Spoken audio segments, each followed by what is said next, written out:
as if we're not used to it yet, something fishy is going on with the Biden crime family. Hunter Biden claimed that he paid $49,910 a month in rent at the Biden Delaware home from March 2017 until February 2018, or about a year. That's an odd number, isn't it?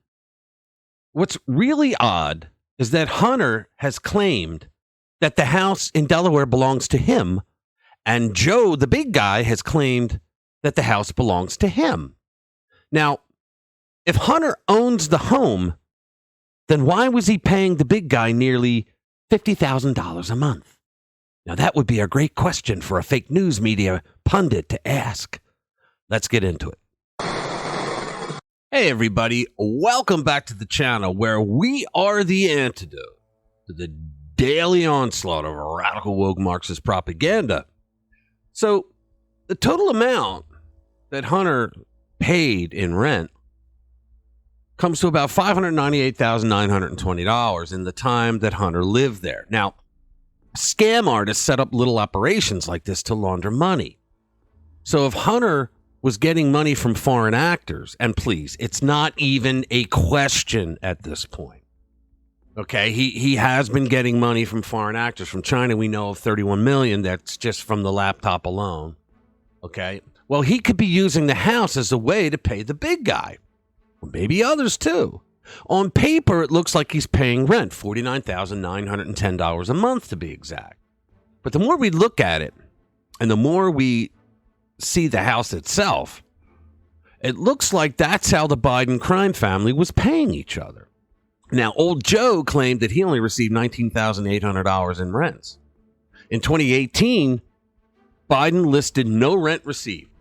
So what happened to January and February of that year? Why the discrepancy? There's a lot of questions that people don't want asked and they don't want to answer. The fact of the matter is there are several possible reasons why this happened. And the rent was allegedly paid for a house where Joe stored classified documents, in the garage no less. Okay, when an administration is leaving the White House because a new administration is coming in, what happens is the president and vice president and other people close to that level, they're not the ones that are packing boxes and things like that. But let's make it clear right now that these documents we're talking about that Biden had in multiple places, they were not accidentally packed by some low-level schmuck who accidentally put them in a box. Okay? These were classified documents that had no business being outside of a SCIF or outside of a classified folder that Biden had in multiple places. These were not a mistake. They were not an accident. They were there intentionally, okay? We have to find out what he was doing with them. They weren't a mistake, folks. Trust me on this. So with that out of the way, most people in the administration, days before they're going to leave, they do things like they're grabbing all the stuff that, you know, they're going to take home with them, like photos of themselves with diplomats and other presidents and kings and whatnot, right? Papers that they're allowed to bring home, awards they may have gotten, gifts they may have gotten that are allowed by law. Joe Biden, on the other hand, in those last few days, he was in Ukraine. Bet you didn't know that. So what was he doing in Ukraine? Was he settling deals that were made there? Okay. Now, when you think about it, Hunter Biden got the no-show job at Burisma Holdings, which is the largest natural gas company in Ukraine. And he didn't have any experience whatsoever in the gas industry, in the energy sector, or in Ukraine. He didn't even speak the language, and yet he secured a job that we understand was $82,000 a month. Really? Now the Burisma job went on during the Obama administration, and it ended during the Trump administration in April of 2019. It started in 2014. My question is, was Joe Biden in Ukraine at that time to clean up all the loose ends of the corruption he was involved in?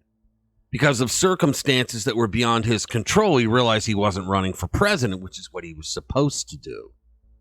It is pretty well understood that the Democrats have used Ukraine as a piggy bank for years.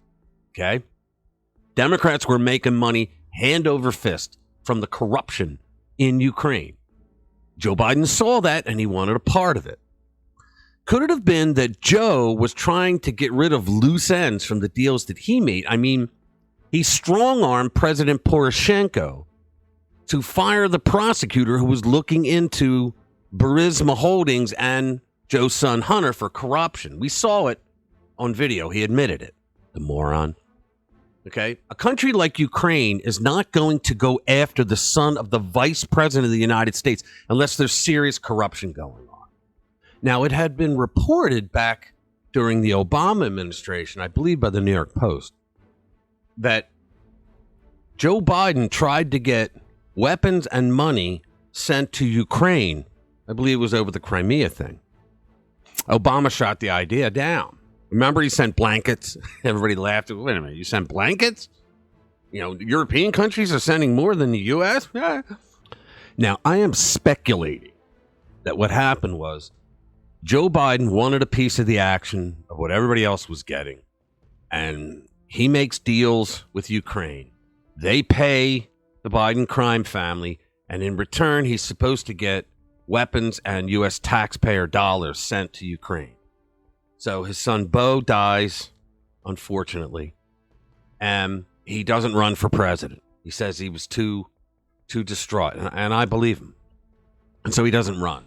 So now he has to run. Remember when Obama, it was said that when he was running in 2020, he said, Joe, you don't have to do this. He said, yeah, I do. And he did, because he owed them weapons and money. And he could have been very concerned that word of that deal would have gone out. It would have leaked somehow if he welched on it and didn't come through. Isn't it odd that Joe Biden, during his early part of the presidency, he starts pushing for a war for Russia to invade? He keeps talking about, we think they're going to go in. Remember all those interviews? And, oh, yeah, I think they got to go in now to save face. And they finally go in. And what does Joe do? He sends weapons and billions of U.S. taxpayer dollars over to Ukraine. Quid pro quo. Now, that explanation would answer a lot of questions, like why did they go after Trump for the Ukraine thing? Because he was getting too close. I think it was Dan Bongino a couple years ago during the Trump administration, during that first impeachment, who said that everything tied back to Ukraine with these Democrats. It's looking more and more like he was right. So Joe Biden sold the influence of his office, no matter what office he held, since the first time he was elected to Congress. It started off with a bank in Delaware. Got his son working in there. Certain bills were put through that helped banks in Delaware. He's been doing this his entire career. All right, so it looks like in the end, these classified documents, he was probably working angles of how to make money. Think about it. He's pushing to be able to send Ukraine weapons and cash. Not costing him a penny, right? He is looking to push the Iran nuclear deal, which is the worst thing for America, for the world, actually. All right, why? What kind of deal did he have going there? How much bucks was he making off that? Right? Because those things were in the classified documents on Ukraine and Iran, but also China. All right, and now he had to clean it all up. So he becomes president. He goes, just forget about it. You know, anything else, he probably had so many things that he had to clean up. He just forgot about these documents, right? So it looks like everything's breaking down now. And I think within the next 6 months, we will know the full truth. I think it's going to take that long because of the resistance from the left, from the media. I mean, even though some of them are starting to break down, like Adam Schiff for Brains, he threw Biden under the bus the other day. There are some in the fake news media that are acting less fake news over this. They all want him gone. You know, but the only thing that could be done is he could be impeached and thrown out of office, but he can be charged for what he did when he was vice president. All right, so that's it. Thanks a lot. Thanks for spending time with us. We'll see you in the next one.